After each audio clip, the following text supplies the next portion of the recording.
Donc je vais faire l'exercice 8 de la troisième feuille d'algèbre. Donc j'ai G qui agit linéairement sur un espace complexe de dimension finie B. Et je veux montrer que cette représentation isomorphe est une représentation unitaire. Donc il suffira de construire une produit hermitienne sur B qui est préservée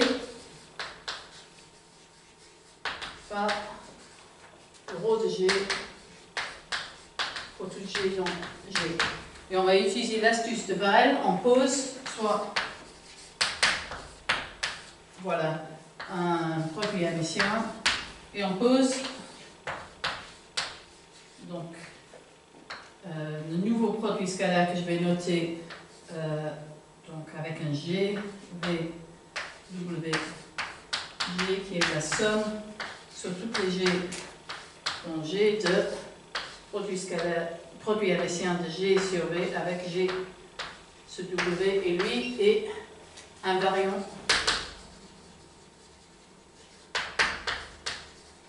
sous G. Okay.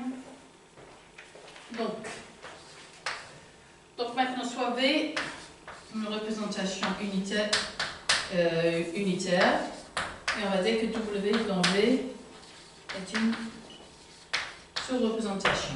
Et je suppose que j'ai W dans W orthogonal. Je veux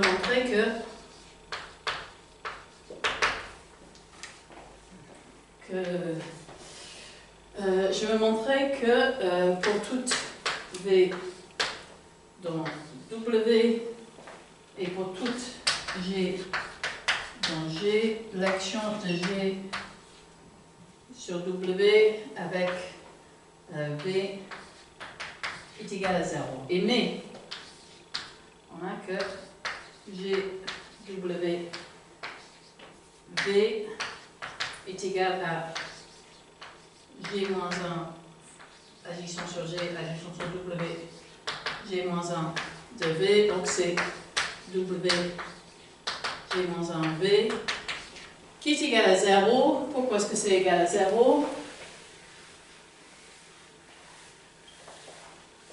Ben, c'est parce que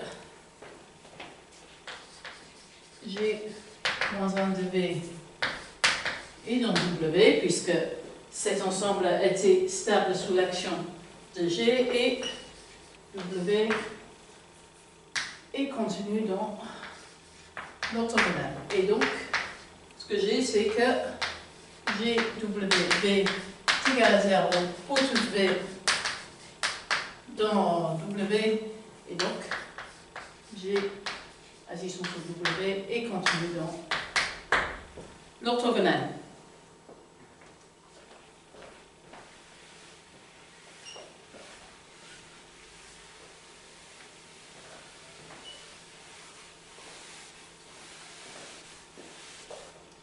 Donc, ensuite, il suffit, on veut montrer que toute représentation se décompose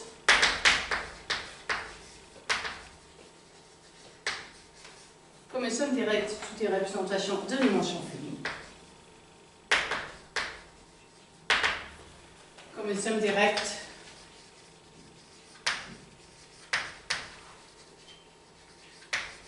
de représentation optimale. Ok? Et donc, par référence sur la dimension,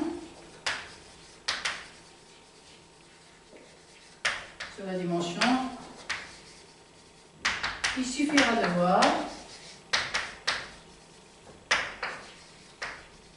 que si V contient non irréductible, Alors je peux écrire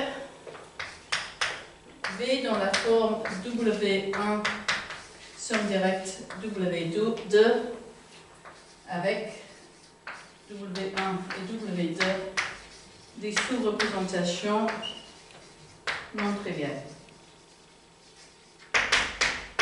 Ok, donc maintenant V est non irréductible et donc V contient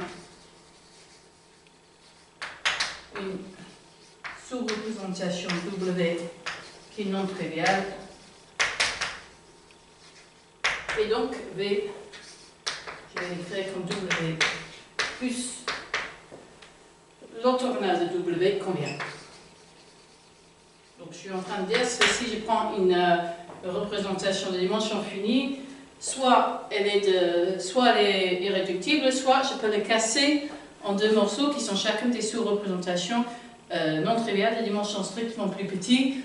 En itérant cette construction, je finis nécessairement avec une décomposition en sous-espace, sous-représentation irréductible.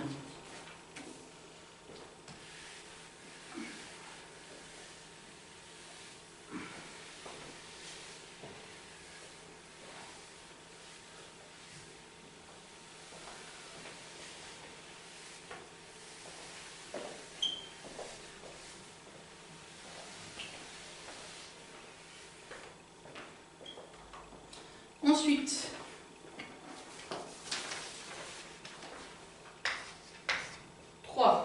donc j'ai deux sous-représentations W non isomorphes de V. Donc V va être unitaire.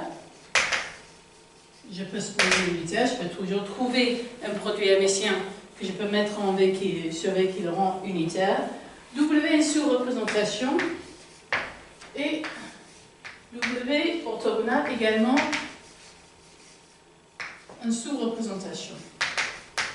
Ok.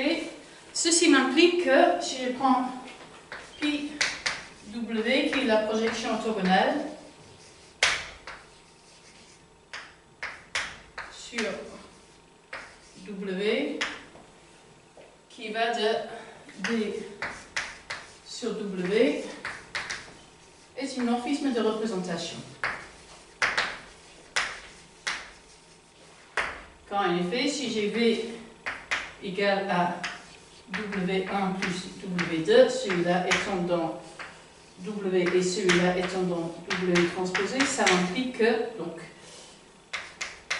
la projection orthogonale de V est égale à W1, j'applique G fois V est égal à G fois W1 qui est contenu dans W puisque j'avais supposé que c'était une représentation, plus G fois W2 qui était toujours dans l'orthogonale, et donc la projection sur W de G fois V est égale à G fois agissant sur W1.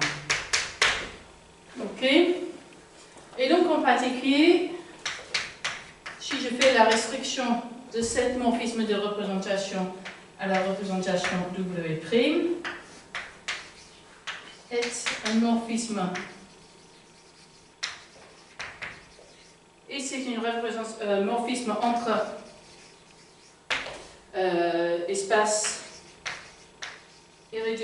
représentation irréductible et non isomorphe. Et donc, c'est égal à 0. Et W' est égal à 0, ça c'est pas l'embouchure. Qui me dit précisément que W' est contenu dans l'orthogonale de W. Et enfin, pour un exemple où ça ne fonctionne pas s'ils sont simplement différents,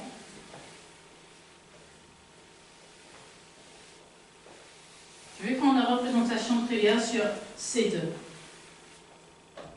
Donc G s'envoie de ce GL de C2 et je vais prendre chaque élément de G basé sur l'identité W qui est vecte en 0 est une sous-représentation et j'ai W' qui est égal à vecte de 1, 1 est également une sous-représentation, or ils ne sont pas orthogonaux.